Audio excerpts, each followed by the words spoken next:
सर्वांना नमस्कार. चांद मातला या स्टोरीचे 40 एपिसोड यापूर्वीच अपलोड केलेले आहेत. कृपया ते सगळे एपिसोड ऐकण्यासाठी आपल्या चॅनलला भेट द्यावी. मग शशी आणि चंद्रा दोघेही गाडीत बसून सांगली कोल्हापूरच्या दिशेने निघाले आणि त्याचं काम करून तो तिलाही तिच्या गावी सोडणार होता. चंद्रा मागे बसली होती आणि तिथंच हत्यारांची बॅग होती. शशी आरशात कधी कधी बघायचा आणि कधी कधी तिच्याकडे पण बघायचा तर कधी कधी पुढं रस्त्याकडे बघायचा आणि ती त्याला म्हणाली, ए यात काय आहे र, लई जड दिसतं, असं म्हणून तिनं ती बॅग हलवली. तसा शशी ओरडून म्हणाला, ए त्याला हात लावू नको, तू गप्प बस बरं. तशी चंद्रा घाबरली. तिनं हात मागे घेतला आणि म्हणाली, असं काय करतोस, इतकं काय आहे त्यात जे मला हात पण लावू देत नाही. शशीनं आता गाडी थांबवली आणि तिला म्हणाला, तुला काय करायचं त्यात काही पण असू दे, नाहीतर तू एक काम कर, इथे पुढं बसायला ये. चंद्रा म्हणाली, का, मी नाही पुढे येणार, मला इथेच बसायचं आहे, इथं हवा खूप भारी लागते. शशी म्हणाला, ए तुला सांगितलेलं कळतं का गं, एकतर पाऊस यायचं चिन्ह दिसतंय, आपल्याला लवकर पोहोचलं पाहिजे, पटकन पुढे ये, इथं हवासुद्धा येते छान. तरीही चंद्रा म्हणाली, पण तसा शशी म्हणाला, आता पण बिन काही नको नाहीतर इथेच तुला सोडीन बरं का. मग कशी जायची तशी जा. तशी चंद्रा बारीक तोंड करून तिची पिशवी घेऊन पुढं बसली. शशी तिच्या चेहऱ्याकडे बघून म्हणाला, इतका का चेहरा बारीक केला आहेस, खाणार नाही मी तुला, आणि ती तुझी बॅग मागे ठेवली तरी चालेल. सतत तिला मिठी मारून बसलेली असतेस, इतकं काय आहे ग त्यात. आणि आता चंद्रा पण टिट फॉर टॅट करत म्हणाली, तुला काय करायचं, काय पण असू दे त्यात. आणि शशीनं तोंड वाकडं करत गाडी पुन्हा सुरू केली आणि काही अंतर गेल्यानंतर तिथंसुद्धा चंद्राला छान थंड हवा लागली आणि तिचा चेहरा खुलला.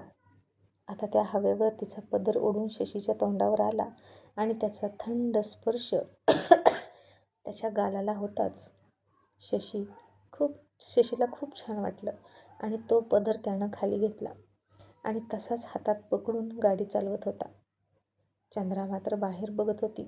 मग काही वेळानं तिने तिचा पदर ओढला तर तिला थोडी ओढ लागली आणि तिनं बघितलं तर तिचा पदर शशीच्या हातात होता आणि ती त्याला म्हणाली, ए सोड सोड माझा पदर, पदर का पकडला माझा, असं म्हणून त्याच्या हातातून ती पदर ओढून घेतला तिनं आणि म्हणाली, सोड बरं. आणि शशी तसाच समोर बघत म्हणाला, कोणाची तरी आठवण आली म्हणून पकडला. चंद्रा म्हणाली, कोणाची आठवण आली. शशी म्हणाला, आईची, लहानपणी असाच तिचा पदर पकडून झोपायचो. असं म्हणून तो भावूक झाला आणि त्याच्या डोळ्यात आपोआप अश्रू आले. आणि चंद्रा म्हणाली, ए तू रडतोस का, नको ना रडू, बरं बाबा हा घे, पकड पदर, असं म्हणून तिनं त्याच्या हातात तिचा पदर दिला. आणि शशीनं दुसऱ्या हाताने डोळे पुसले आणि म्हणाला, नको राहू दे, पण तू पदर नीट सावरून बस, माझ्या डोळ्यासमोर येतंय, मला पुढचं काही नाही दिसलं तर आपला ॲक्सिडेंट होईल. आणि पुन्हा तिला इंग्लिश कळणार नाही म्हणून शशी म्हणाला, ॲक्सिडेंट म्हणजे अपघात.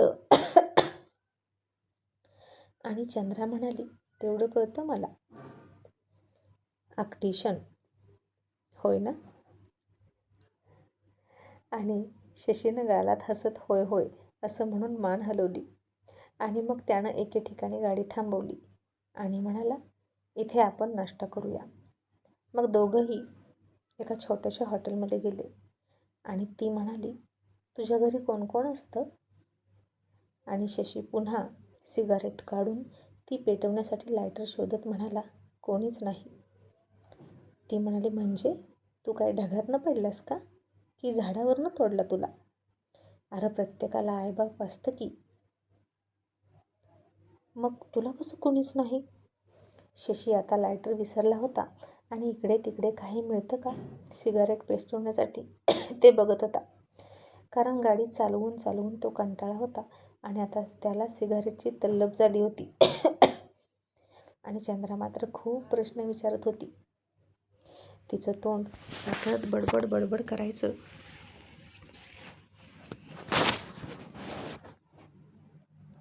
आणि त्याचं लक्ष नव्हतं तिच्याकडे. आणि ती म्हणाली, ए यार, मी तुझ्या संगड बोलते, असं म्हणून तिनं त्याच्या तोंडातून सिगारेट ओढूनच घेतली आणि फेकून देणार इतक्यात त्यानं तिचा हात घट्ट पकडला आणि चिडून म्हणाला, व्हॉट नॉनसेन्स, हा काय फालतूपणा आहे, सोड ती सिगारेट. चंद्रा म्हणाली, नाही सोडणार. शशी म्हणाला, का नाही सोडणार, सोड. ती म्हणाली, अरे मरशील की, किती ओढतो बिड्या, किती सांगायचं तुला. त्यानं तिच्या हातातून दुसऱ्या हातानं सिगारेट घेण्याचा प्रयत्न केला. तशी चंद्रानं ती सिगारेट त्याच हातात वळवून मुठीत धरून मोडून चुरगळूनच टाकली आणि म्हणाली, आता काय करशील.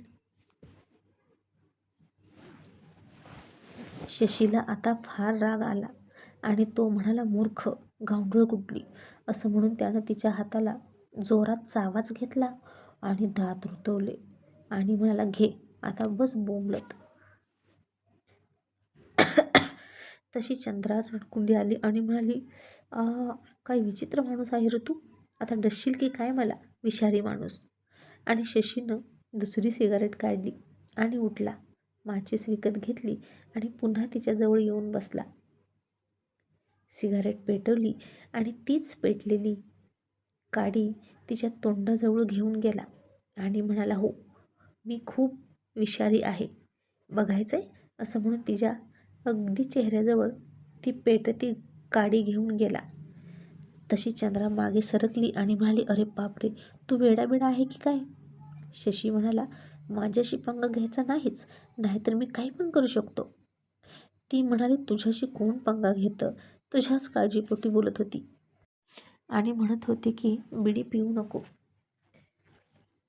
आता पी नाही तर मर, मला काय करायचं. आणि शशी हसून म्हणाला, पण तुला काय इतकी माझी काळजी वाटते ग, हे जरा सांगशील का. चंद्रा लगेच म्हणाली, आता तू इतकी माझी मदत करतोस, माझी इतकी काळजी करून मला माझ्या घरी पोहोचवायला निघालास, मग मी तुला इतकं सांगितलं तर कुठं बिघडलं. माणुसकीचं पण काहीतरी नातं असतं की. शशी म्हणाला, फक्त माणुसकी. ती म्हणाली, हो, फक्त माणुसकी म्हणून सांगते तुला, ऐकायचं असेल तर ऐक, नाहीतर राहू दे. आणि शशी म्हणाला, मग नाही ऐकणार, फक्त माणुसकीपोटी सांगत असशील तर ऐकणारच नाही. चंद्रा म्हणाली, मग आणखीन काय सांगू, कुठल्या हक्कानं सांगू, कुठल्या नात्यानं सांगू, बोल की. मग तसं सांगते.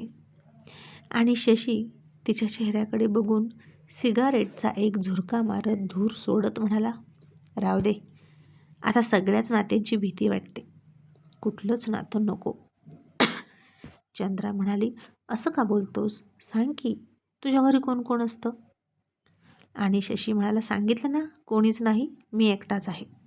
माझ्या मागे पुढे, डाव्या बाजूला, उजव्या बाजूला, वर खाली कोणीच नाही, मी एकटाच आहे. आणि म्हणून मला कशाचीच भीती वाटत नाही. मला काही कमवायचीही भीती वाटत नाही आणि काही गमावण्याची सुद्धा भीती वाटत नाही. आणि म्हणूनच मी इतका विषारी आहे. आणि चंद्रा आता गप्प बसली.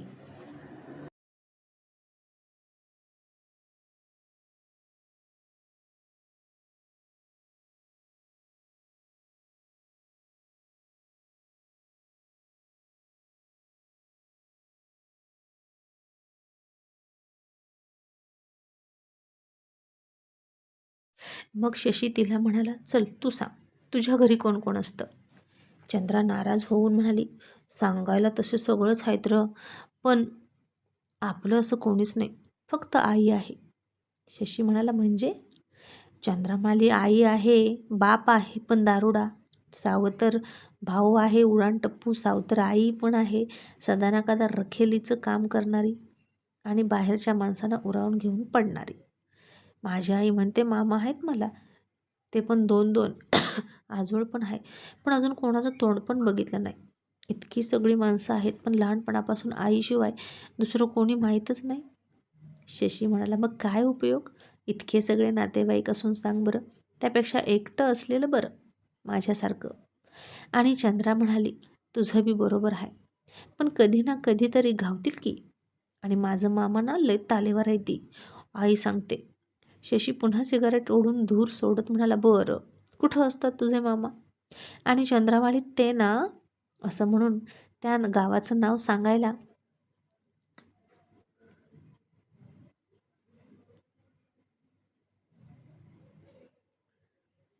ती ना आता गावाचं नाव सांगायला लागली आणि म्हणाली, मला नाही आठवत आता.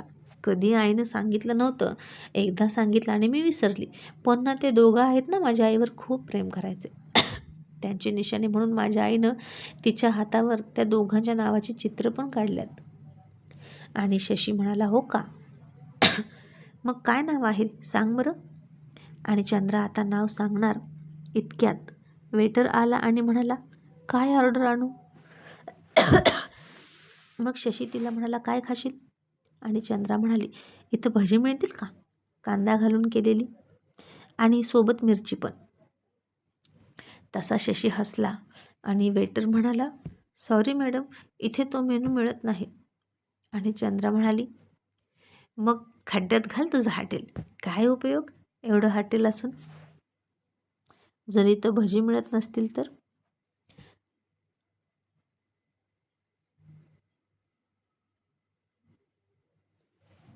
शशी हसला आणि म्हणाला, आता दुसरं काहीतरी खा, तुला पुढे गेल्यावर भजी मिळतील, इथे नाही मिळणार.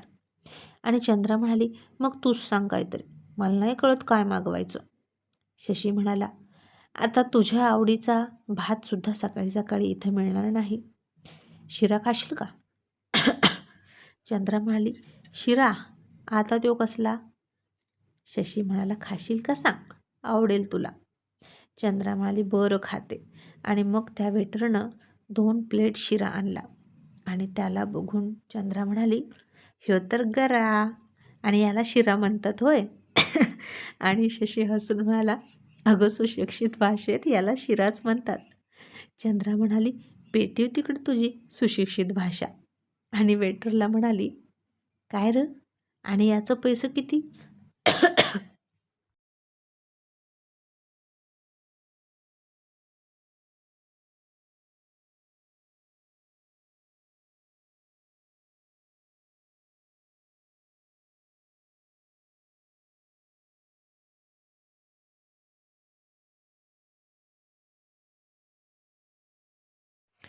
आणि वेटरनं सांगितलेले एका प्लेटचे पैसे ऐकून चंद्रा भडकली आणि म्हणाली, बघ, असं वेगळं काहीतरी नाव द्यायचं आणि नव्या माणसाला काही कळत नाही आणि तो घेतो काहीतरी वेगळं असेल म्हणून आणि पैसे उकळायचे असले या हॉटेलवाल्यांचे धंदे असतात. काय बाबा, ती मुंबई, इतकी गर्दी, इतकी महागाई, गरिबाचं इथं कामच नाही. आणि शशी हसला, खा पटकन, आपल्याला जायचं आहे आणि तुला याचे पैसे द्यायचे नाहीत, मी देणार आहे, असं म्हणाला. मग दोघांनी नाश्ता केला आणि तिच्या ओठांना शिऱ्याचे कण लागले. आणि शशी म्हणाला, तुझ्या तोंडाला काहीतरी लागलंय, पूस. चंद्रानं आता पदर घेतला आणि अख्खं तोंड पुसून काढलं. आणि तिची नजर शशीनं मगाशी चावा घेतला तिकडं गेली आणि तिनं पुन्हा त्याची नजर चुकवून स्वतःच्या तोंडाला शिरा लावला. आणि शशी म्हणाला, अगं नीट नाही पुसलंस का, अजून राहिलंय की, नीट पुस. आणि ती म्हणाली, आत्ता पुसलं की, तरी बी आहेच का अजून, मला नाही दिसत. शशी म्हणाला, थांब मी पुसतो, असं म्हणून तो त्याचा हात तिच्या तोंडाकडे घेऊन गेला आणि त्याची नजर तिच्या गुलाबाच्या पाकळीप्रमाणे लाल ओठांवर गेली आणि तो तिकडेच बघत क्षणभर थांबला. आणि त्याचाच फायदा घेत चंद्रा त्याच्या पण हाताला चावली आणि दातच रुतवले आणि म्हणाली, झाली फिटापीट. तसा शशी थोडा ओरडला आणि म्हणाला, वेडपट कुठली. आणि चंद्रा म्हणाली, जर मी वेडपट असेल ना, तर आधी तू वेडपट, कारण सुरुवात तू केली. आणि ती उठली आणि माझं झालं असं म्हणाली आणि गाडीकडे गेली. शशीनं आता हसून तिच्याकडे पाहिलं आणि ती त्याच्या हाताला जिथं चावली ना, तिथेच त्यानं त्याचे ओठ टेकवले. मग पुन्हा तो गाडीत बसला गाडी सुरू झाली आणि तो सतत त्याच्या हाताकडे बघायचा. आणि हे बघून ती म्हणाली, जास्त दुखतंय का? मी जास्त चावली का? आणि शशी हसून म्हणाला, नाही, उलट गोड वाटतं. आणि काय विचित्र माणूस आहे असं वाटून चंद्रा त्याच्याकडे बघायला लागली.